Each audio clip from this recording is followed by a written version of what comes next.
Agra cantonment rail station নেমে কী করব আর কী করব না তা কিছুতেই ভেবে পাচ্ছিলাম না। কারণ আমাদের দুজনের সঙ্গেই ছিল ভারী ব্যাগ।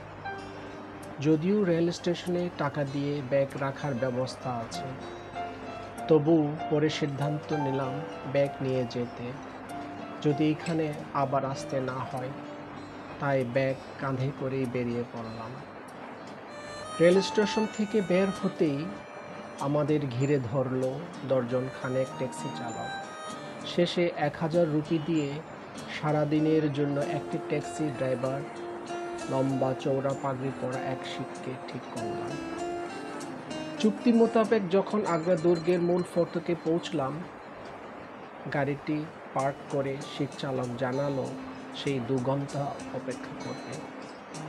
আমরা তার ফোন নম্বর ও গাড়ির নম্বর নিয়ে দুর্গ দর্শনে বেরিয়ে পড়লাম। গাড়ি যেখানে রাখা হয়েছে সেখান থেকে দেখা যায় ইটে লাল রঙের তৈরি বিশাল এলাকা ঘিরে দুর্গটি। দেখে দুদিন দুরাত ভীষণ যন্ত্রণার ভুলে মন ভীষণ ভালো লাগে।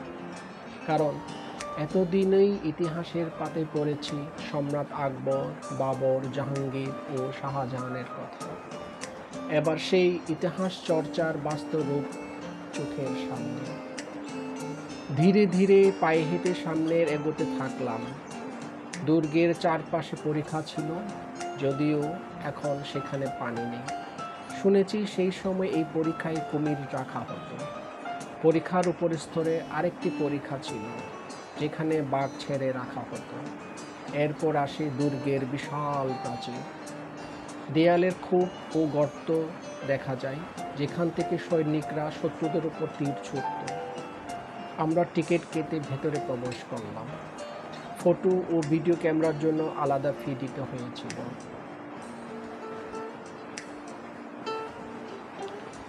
আগ্রা দুর্গের ভিতরে দর্শনীয় স্থানগুলো ছিল দেওয়ান-ই-আম, সম্রাটের সাধারণ দরবার, যেখানে তিনি প্রজাদের অভিযোগ শুনতেন।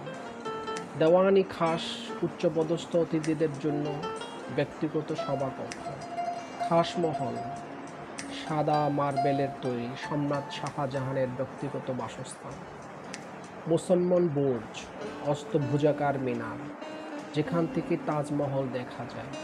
কথিত আছে এখানেই বন্দি অবস্থায় শাহজাহান তার শেষ দিনগুলো কাটিয়েছিলেন।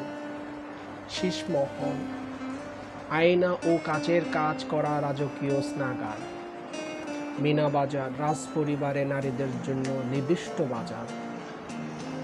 আগ্রা দুর্গর মুঘল সম্রাট আকবর 1565 সালে নির্মাণ করেন। পরে এটি জাহাঙ্গীর ও শাহজাহান সম্প্রসারণ ও সংস্কার করেন।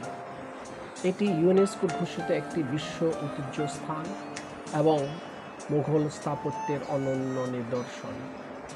প্রায় 2 ঘন্টা ধরে দুর্গ ঘুরে আমরা তাজমহলের দিকে রওনা দিলাম। তাজমহল যমুনা নদীর অপর প্রান্তে অবস্থিত, কিন্তু গিয়ে দেখি সেদিন ছিল তাজমহলের মন্দ দিন। তাজমহলের পরিবর্তে যমুনা নদীর তীরে ঘোরাঘুরি করতে গিয়ে চোখে পড়ল একটি মন্দির, যেখানে একটি বুদ্ধ মূর্তি রয়েছে। মন্দিরটির অনেকটাই উন্মুক্ত, পাশেই রয়েছে হনুমানের পূজার মূর্তি। এক সন্ন্যাসীর সঙ্গে কথা বলে জানতে পারলাম এই মন্দিরটির ভারতীয় সংবিধান প্রণেতা ডক্টর বি.আর. আম্বেদকর নির্মাণ করেছিলেন। এরপর আমরা যমুনা নদীর পাড়ে অবস্থিত বেবি টাচ দেখতে গেলাম। এটি মুঘল সম্রাট জাহাঙ্গীর স্ত্রী নূরজাহান তার পিতা মির্জা গিয়াসের স্মৃতিতে 1622 থেকে 1628 সালের মধ্যে নির্মাণ করেছিলেন। এটি একটি ক্ষুদ্রাকৃতি তবু অসাধারণ তাজমহল অনুপ্রাণিত স্থাপনা। সবশেষে সন্ধ্যার আগ্রার সফর শেষ করে আমরা রাতেই ট্যুরিস্ট বাসে দিল্লির উদ্দেশ্যে রওনা দিলাম।